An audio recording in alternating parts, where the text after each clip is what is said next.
Welcome to Millennial Pagan Podcast, the podcast that's discussing issues and hot topics influencing the pagan world from a millennial perspective. We're your hosts, Autumn Wolf. And Jera Stone. Hello. Hello. So we are recording this after Pride. However, this is our Pagan Pride episode. Yes. Yay. Doing a little time traveling today. Yeah, a little bit. Zooming into the past, zooming back out. How are you doing, Jera? Doing pretty good. Still a little exhausted. I've had a rough week at work. Ooh. But yeah, I mean it's evening out, which is good. Yay. That's good. Yeah, how are you doing? I didn't really recover until the middle of the week. I had a friend stay with me that whole weekend, and it was supposed to be a long weekend for me. And then we had a new person training at work, so it was like once things started smoothing out, I was good, but I just kept feeling in a rush. Yeah. Yeah, so Pagan Pride. Pagan Pride. So this episode, like we just said, what is going to be the interviews we did at Phoenix Pagan Pride Day. I know our Patreon supporters already know from the mini-sode that they just had that we actually did not have power as expected for the following interviews. So I want to apologize. They were all recorded on Sound Guy T's phone. So if the sound quality is just not up to our par... sorry. Yeah. But I just kind of want to say too, I just want to say it's not really a reflection on Pagan Pride. We'll get into that as well. Just kind of what happened.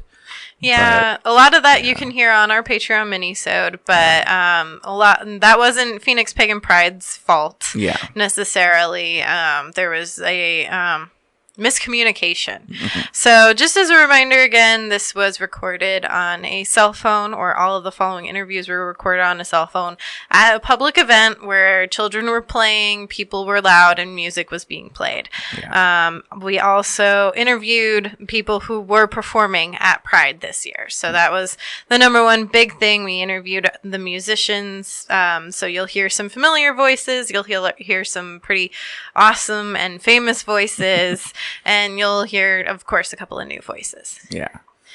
So So I guess we should kind of jump into it. Let's introduce the first interview. Well, before we jump into the interviews, I do want to remind our listeners that just like last year, we won't be releasing any full-length episodes for the month of December. Patreon supporters will still have their normal mini-sode releasing December 11th, and our Yule gift to all our Patreon supporters, including the $1 mark Patreon supporters, will be available December 25th. That's just because we usually put out on a Wednesday. December 25th on a Wednesday. It's not necessarily a reflection of any Christian holidays on that day. Yes.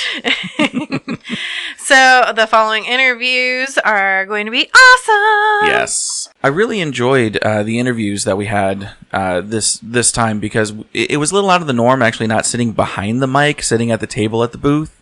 Right. For most of the interviews, we actually sat in the grass, just kind of on a hillside. Yeah, it was pretty chill. It was really good. Once we hear the interviews ourselves played back, we'll determine if that's kind of how we're going to roll at events from now on. So you guys let us know if you thought the sound quality was good enough that you definitely could hear everything, that you enjoyed the interviews that way. That way we know that we can continue doing that in the future instead of making poor Jera lug all of the equipment for no good reason. Well, and I've had a couple of different ideas too. I've been looking at like different actual sound recorders that are meant for that type of situation too. So we'll talk. Yeah. So you guys don't have to hear that. We're going to go ahead and jump in. We were truly excited about this next interview. Wendy Rule. Wendy sat down with us to talk about creating and recording her newest 24-track album, Persephone, and her experiences in Greece. Yeah, she's definitely very, very down to earth. I love that she hasn't let all this just kind of inflate her. She's as gorgeous as she is. Her voice is beautiful. All right, so we actually got something very special right now. Actually, somebody who I've I know we both have been looking forward to actually sitting down and having a chat with her.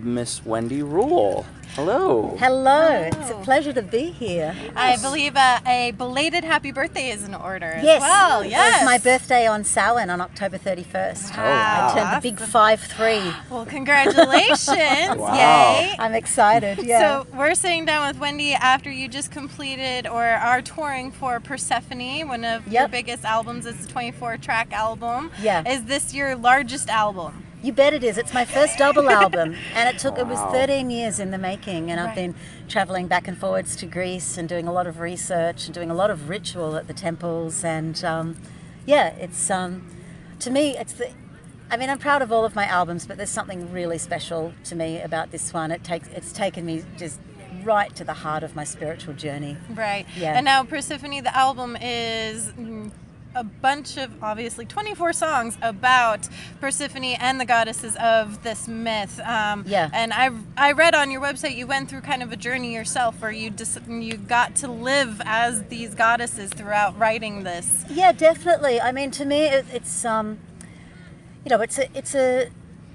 the myth really tells us about the natural processes of life, death, and rebirth, and the story is very human, even though it's the goddess is going through this. But when Demeter grieves for the loss of her daughter, we really feel that, and there's a sense of empathy, and Persephone going down. Back in my early days, from my late teens, really through until deep into my 30s, I'd say, I used to suffer terribly from depression, and it was terrifying. And I wrote a lot of material about that in my earlier albums. But I also know how powerful that journey of, if we can just be present with it, that journey of being in the underworld, rather than our culture that says everything dark or even painful is bad. But this I learnt so much. And so my journey with Persephone then, of course I had to go through those cycles again and find myself at points in the underworld and feel lost at times. But I also had this great trust after 2.5 decades of conscious witchcraft that this is okay, because I know this, and I know that after this death part comes the rebirth part, and just like the dark moon moving back into the new. And so Persephone is really honouring that in a very deep way. And I feel like I lived it, and continue to, and will continue to. I have to say, it kind of really struck a chord with me, just kind of going through and actually looking at the different tracks and kind of reading the story of it, because I just recently kind of got called into the following of Hecate and learning about Persephone, and we actually just changed over our altar for Samhain. We actually have Persephone on it. Oh, nice. Yeah, and it's just one of those. I'm looking forward to actually sitting down and listening to all the music, actually just taking it all in. Well, thank you. And it's like, it takes you right through the journey. It's not just themed around it. It's like it's kind of like an opera in a way. Like it tells a story through song. Yeah. So you said you traveled to Greece to really get to know this story, and you went to a lot of the temples. Which temple that you went to was your favorite or best experience, or even worst experience? Oh, that's an interesting question. Well, I guess the main 3 that I went to that related to this myth was Eleusis, where which became the place where the Eleusinian mysteries were held for thousands of years. And that was profound to feel the enormity of the weight of the mythic and spiritual journey. For millennia, people did this walk from Athens to there, and it was incredible. It's not spectacular to look at. It's not dramatic ruins like, the Acropolis or anything, but it's very beautiful. And there's also not many tourists around, it's not... so that was really powerful. And I went to an amazing temple on the island of Naxos that's a Demeter temple that's very spectacular, very beautiful. But I think the one for me that really, I just had such a great time, I went on a solitary journey last year, and on the dark moon in Scorpio, so about a year ago, I went to a place called the Necromantion, and this was a gateway to the underworld, so sacred to Persephone and Hades. And there's kind of like what would you call it, like you go sort of underground, like down through a set of stairs and down a ladder. And then there's, I guess, kind of like a basilica type thing, you know, curved roof. And just knowing that people had done ritual in this, and they'd done rituals that were like totally about embracing the gifts of the underworld, embracing the gifts of death and rebirth, was powerful. And of course there was no one else around, and I was just there doing my very, very deep work. So it was amazing. Yeah, I've actually got a tiny clip of that place on my YouTube channel, and you can find it if you just find me on YouTube, Wendy Rule on YouTube. And I just kind of put it over one of the tracks for Persephone, just like a very loose film clip, because I wanted to show the footage. But it's amazing, the Necromantion. Yeah. Amazing. Yeah. Well, thank you again, Wendy. How do my listeners find you, your music, and help you in your journeys? Well, that's very nice. Well, you help me by listening to my music, and I'm easy to find. My website's wendyrule.com, and that has links to everything else. You can download music through there via CD Baby. I also do these concerts every full moon magic concerts, and they're themed around the astrological sign of the full moon. So I choose songs from my big repertoire, and so the next one coming up is the Taurus full moon, and so it'll be very earthy, and that's on my Patreon page. So you just go to the Patreon page, which is a wonderful way of supporting all artists. Oh, yes. Yeah, and it's only $2 a month to watch the full moon magic concert, so it's really fun, and it's a ritual. And I'm all over Facebook and Instagram, of course, all those places where we find each other.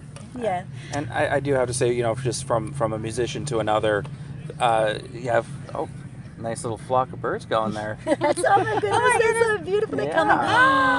That's magic. Yes. Wow. They're so cute. Oh, dozens and dozens of these sweet little black birds. Oh my goodness, The that little is kids so playing with gorgeous. them. Wow. But Yes. as I was saying, just from one musician to another, you have such a powerful and very a very robust voice, very very unique tones and voice, and I just love the music, love the way that you sing, and I just want to say thank you for sharing this gift and using this gift. It's truly my pleasure, and it's my life's purpose, and it's what I love to do, and I feel very honoured to be here at Phoenix Pagan Pride too. It's been a wonderful day. Well, thank you very much, and have a great Pride. Thank you. We had the pleasure of also interviewing Kellyanna Gerard about her Pride experience, music, a book series she's writing based on a song that she wrote, and the Green Album. I think this was definitely a great interview. I love listening to kind of the process of it. Right. And we also have one of the other musicians that was here today. We have Miss Kellyanna with us. Hello. Hello. Well, thank you for coming on. Great to be here. Yes, so I know that, how many albums have you produced? 6. 6. So I know on your first one you produced a song called Warrior Queen, and now it's becoming a book trilogy. Correct. Yes. Wow. I have 2 books of a trilogy completed. My co-author's from Australia, named Kali Cargill. And we are doing a fantasy fiction trilogy. So this is character in my song on my first album, Lady Moon, called The Warrior Queen. And it's about a Viking queen who dies on the battlefield. And I'm basically telling the story from her death. So she's tethered to her body, and she's kind of narrating as, you know, things are happening below, where they prepare her body to bring her home to burn her on her pyre. So she's just telling us what's happening in the song. And then they burn her on her pyre, and her soul's released. It's the end of the song. So I played it for my mom, and she's like, I love it. What's the story? I go, Mom, that's the story. She died. And now they're bringing her to burn her on her pyre. She goes, no, that's the story of her death. I want to know about her life. So I think I've been thinking about that for more than 15 years, about this story. Wow. And then I met this woman. Actually, I met her in 2014 in Australia, and then again in 2016 in England. And we started writing the trilogy together.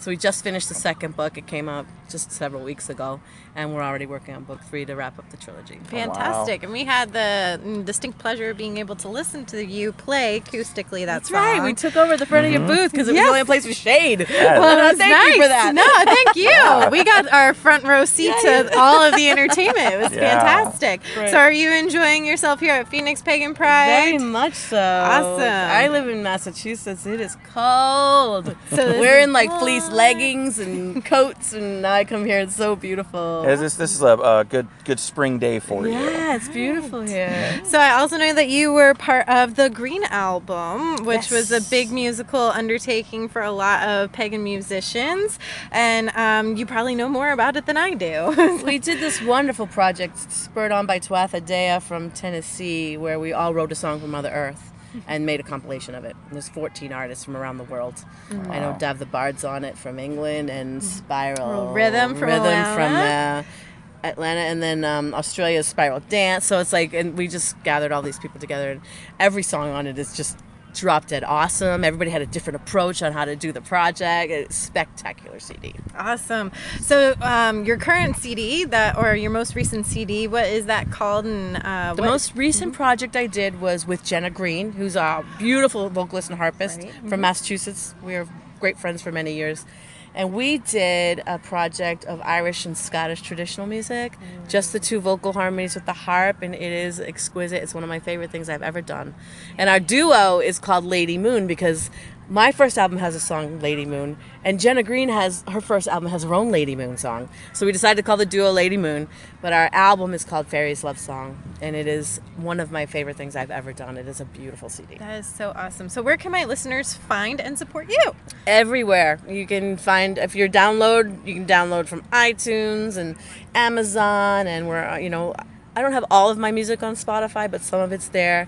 You can get it on Amazon Music, and I'm on YouTube. As a matter of fact, I Walk with the Goddess, one of my most popular songs globally, has 835,000 views. I want 1 million, folks. Woo! Go on to YouTube and play I Walk with the Goddess. Yes. Posted by Keep Music Pagan, and you'll see it's up to heading up to 850,000. I'm so greedy. I want the 1 million. Hey, that's good. That's a good way not just to get your voice out there, but to get the message out there. Exactly. Right. So YouTube it. You can YouTube it, and my website is my book series is called The Warrior Queen Chronicles.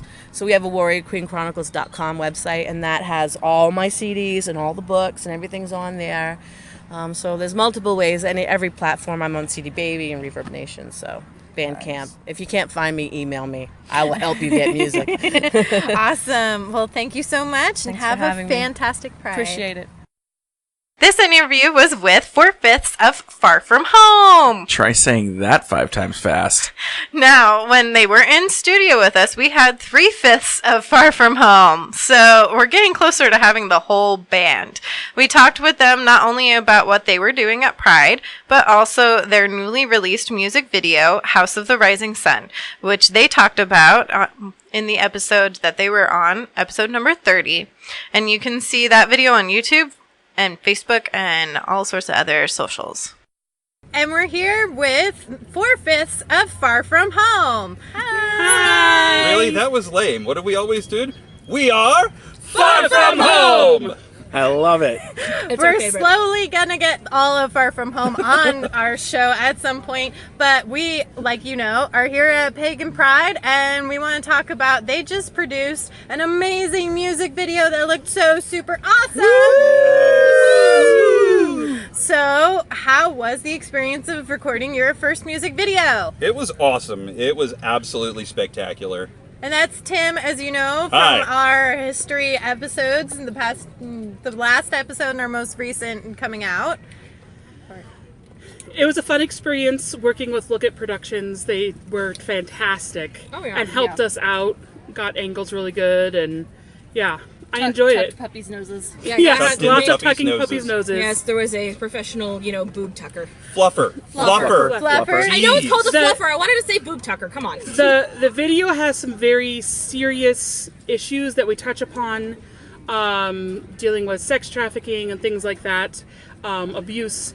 And so underneath we actually have links to all of that. But just so you're all aware, behind the scenes, we had way too much fun. Yes, we did. Many much moose and laughing. Many much moose and laughing, yes. Tarragon here, the one you guys haven't heard yet before. Hello! Well, she fell off the couch 4 or 5 times. I don't know. And I every count. single time she fell off, her boobs just completely popped out of her corset.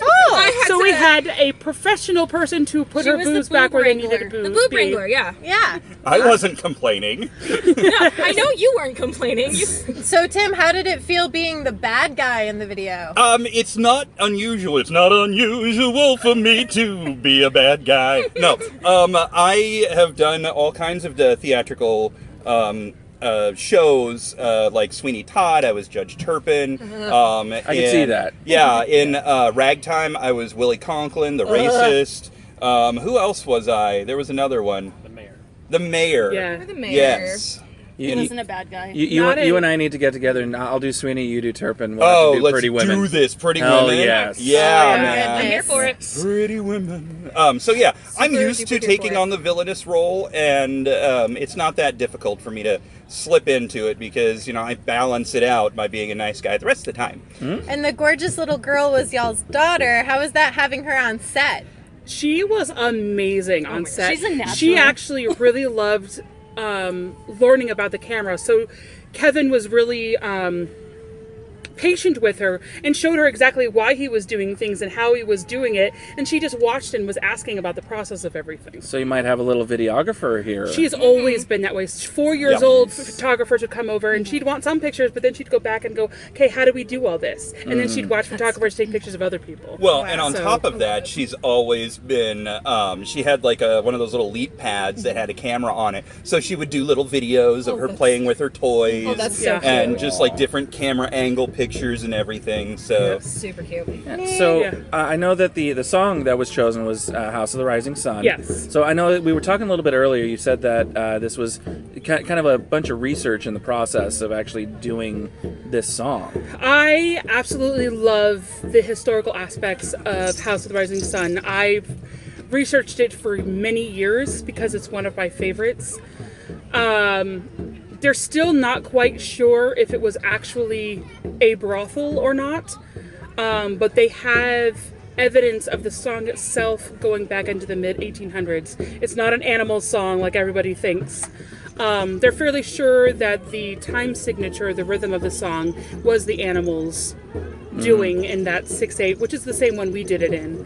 But the tune, the idea of the song, the words, they go back, and there's many versions of the words too. There are some really, really adult, dirty versions of that song too. Lord. The one we ended up doing is kind of a mix. It's mostly from a 1927 recording of the song, and a little bit of some of the more modern that people recognize. And going back to the history of the house itself, there is one mention of a hotel in New Orleans, like it was a 1901 newspaper. And the only 2 mentions at all were when it was opened, and then a few months later it burnt down. Ooh. So there was a real House of the Rising Sun in New Orleans, but they don't know whether the song spurred it on or the hotel spurred the song. Wow. Nice. So, then my last question for you guys is, are you having fun at Pagan Pride? Yeah! If you guys aren't at Pagan Pride next year, those of you who are listening, you're missing out because this place is the bomb. .com. Well, thank you guys. Thank you, Far From Home, Fourfifths. Soon we will have the whole group on, and thank you guys for listening. Another great interview was with previous guest Duran, the Badger Bard. Duran was a busy bee at Phoenix Pagan Pride Day this year, but he was also able to sit down with us and talk about his experience and a really cool interaction he had with a couple of people at Circle Sanctuary. I also wanted to congratulate Duran on his new appointmentship to full-fledged member of the Grove of the Rising Phoenix. Yay. Yay! And we're back with Millennial Pagan Podcast, and now we have return guest Jera the Badger Bard. Hi, Woo! How's your pride? Oh my gosh, what a wonderful pride here. This is one of the nicest ones we've ever had. The weather has been beautiful, the people great, especially the entertainment. Although we had a bit of a glitch with not being able to do the music electrically, acoustically, it really brought out some of the best vocals I've heard in a long time, especially by the guests we had here, including Wendy Rule And also that funny fellow in that black hat who played at the beginning of the whole thing. He was kind of lousy. What's his name? Darren something? Darren the Badger Bard, something like he that. was fair, but the rest of the people just were fantastic. And it's been a different energy surge this year. We've had more of a positive flow. We've had more people in attendance. We've actually had people that are actually working at schools that have come out here to go ahead. I met a lady who told me that she was an art teacher at an elementary school. Ooh. And this is amazing to have all this going on. So the energy's been off the scale. I'm very, very glad to be part of it. I was lucky. I had a couple workshops, pagans in the military, and one also on the history of hand fasting. And I did a legal marriage today. I'm an ordained minister of Sacred Spiral Pagan Church. Right. I actually married a couple. And of course, I got to play music for you guys first thing this morning. Right. Yeah, I loved it. So for me, it has been a wonderful event. Now I just want to find some place to sleep. Well, I think we found it here under this lovely tree. So, Badger, how was the turnout of your classes? Not bad. We had quite a few that attended the hand fasting one. Just a smaller group for the ones for the Military? pagans, military. But I had a lot of people interested in wanting. They wrote down their names and emails, and they wanted me to email me the 21-page booklet that I put together. Yay. We also had something I must share with you. I was so blessed. I had emailed Circle. The group out in Wisconsin, Circle Sanctuary. If they had any information on, they could share with me, because one of their people is an ordained minister who is a full-time veteran. She's a full-time chaplain at a veterans hospital as a Wiccan chaplain. Wow. Which is incredible. She's like one of the first of her kind. And so I was hoping for additional information on this to share here at the Pagan Pride in Phoenix with all the other folks that would attend the workshop. And so I emailed them, and they responded back with a very, very nice letter written by Selena herself. Wow. No kidding. Selena Fox actually wrote a letter. Well, I right away wrote her back a response saying, thank you, bless you. Been a pagan for 35 years and served in the military with the CBs. I really appreciate everything you folks are doing, and thank you for all these links you've shared with me. Well, I'm about ready to leave school, and I'm about ready to pack up and head out when all of a sudden my phone rings, which says, "Hi, is this Darren?" I went, "Yeah." "Oh, this is Selena Fox." Oh, "How are you doing? Do you have a few minutes to talk?" For the next hour and a half, man, I was not worthy. I was like, "We are not worthy. We are not worthy." That was me with Courtney Weber earlier today. I must have fawned all over her. Yeah, oh my gosh, she called me. I know. And we network. She can't wait to come out here and meet us and get involved with things as she can, because she's already involved with so much. And right. But she spent the next hour and a half just sharing with me all the great things that they've been doing to promote the pagans. They're the ones who were able to spearhead the movement that took almost 10 years of them staying on top of everything, for them to go and push it so that they could have what's it called? So they could have gravestones, which actually have the pentagram on it, and the Mjolnir. They were the ones responsible for really pushing that through. That's right. awesome. No, I agree. I know. Yeah, I actually want to get an episode out on specifically that. I know I talked with our previous guest. Lara about that as well. So, well, thank you so much for your time, Duran. Where can they find you if they want to hear more about you and hear your music again online? Oh, very good. Well, go ahead and contact me on Facebook at Badger Bard, and I'm right there. And we're going to start putting up some links with your assistance so we can get some music out to folks. Right. You have to tell me how the techie work things. I'm one of them old pagan bards who's still in the stone age of using emails. Of course, yeah. Well, thank you for all you do. Thank you. Have a great Pride. Thank you. Wow, what a great experience it was to record all those interviews and being able to talk to so many talented musicians who were willing to fight the sun and the lack of amplification at Phoenix Pagan Pride Day. Wasn't that pretty cool? Oh yeah, I mean even with the lack of the electricity and being able to do their music the way that they had originally intended, just kind of having the acoustic set that they did and that they performed in, just kind of brought it to a completely different level. Yep, and I think it was pretty neat because they had to really change up their set. They had, at least with Wendy, she said that a lot of her songs on Persephone are softer, so it's easier to hear her sing them when it's amplified.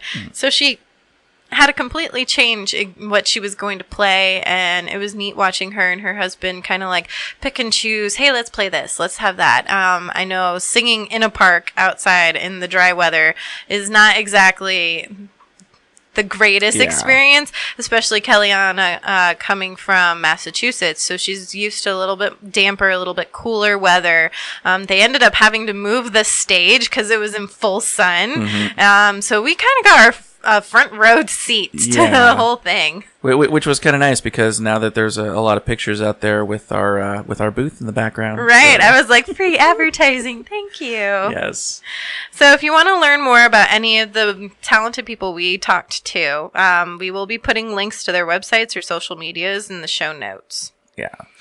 And definitely listen to them and definitely support them because, as you heard in a little bit earlier in a couple of the interviews, Patreon is huge, especially for people who take the time to actually travel from state to state and from gig to gig. You know, they don't make the money themselves. They count on the support of listeners. So that's kind of one thing that we here at Millennial Pagan Podcast, we feel right along with them how important Patreon is.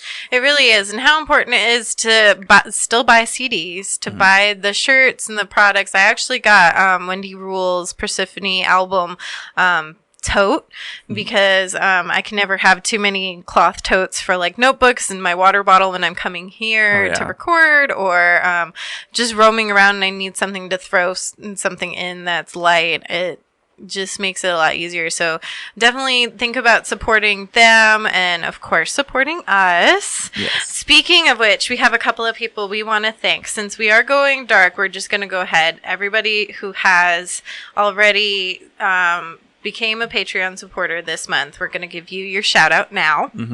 If you become a Patreon supporter at any mark between now and January 1st, that next episode that we do post, we will give you your shout out. So just remember, we won't be putting out a full length episode.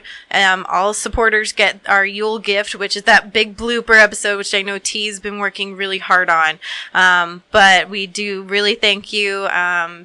Patreon's Thank Us Supporter Day is coming up soon, so something will come out for that as well. Yeah. But we want to thank Sabrina, Haley, and Alexis. Thank you. Yes, all of you guys, what you guys do makes sure that our booth just keeps looking better at Pride, and we are able to give you guys more things. And this winter, I know I said this last December during our dark period, but this December we will have our website up. We already have the URL and everything, is paganpod.com. So once it's ready to go and up, we will, of course, post it all over social media. We might do a clip of us just going, oh my gosh, you have a website. Maybe, you know what? Maybe we can make you do like an unboxing video where you're sitting at your computer and you open it up and you're just like, oh my gosh, look at all these things. That actually, I like that idea. I think we could do that. Let's do that. And we'll post it on our YouTube and on Patreon. Maybe Patreon supporters will get it a day extra early. Yeah. We can see about that. Yeah. So, and the more you guys are able to support us, the more likely we will be to have more merch than just our stickers and buttons in the future. So the more that you help us out, the more we are able to start those kind of things up. And I just also want to just kind of give a big thank you to everybody who came by the booth at Phoenix Pagan Pride. New listeners, old listeners, I just want to say thank you for just for the support, even just stopping by if you never heard of us before and just thought it was something interesting just by seeing our banner. Yeah, no, and great, huge thanks to people who were like, hey, I know you guys, especially the person who went up to Sound Guy T and asked him when Tim's next episode was coming out. Apparently you startled him a bit, but and if you want to hear more from Tim, we are planning more in the future for history lessons. Yes. So keep an ear out for that. Let us know. I really want some engagement during this dark time. Yeah.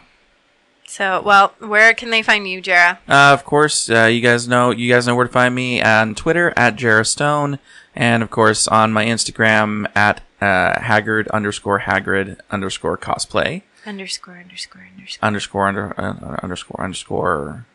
Yeah, all those underscores. Yep. All of them. And of course, you can find me at WordPress at Iron Wolf Circle. You can find me on Facebook and Twitter at Autumn Wolf, and on Instagram at paganpod. And you can find Millennial Pagan Podcast also on Facebook and Twitter at paganpod. Yeah. So I guess that's it for this episode. Yeah. So merry meet. Merry part. And merry meet again. You said meet again. I tried.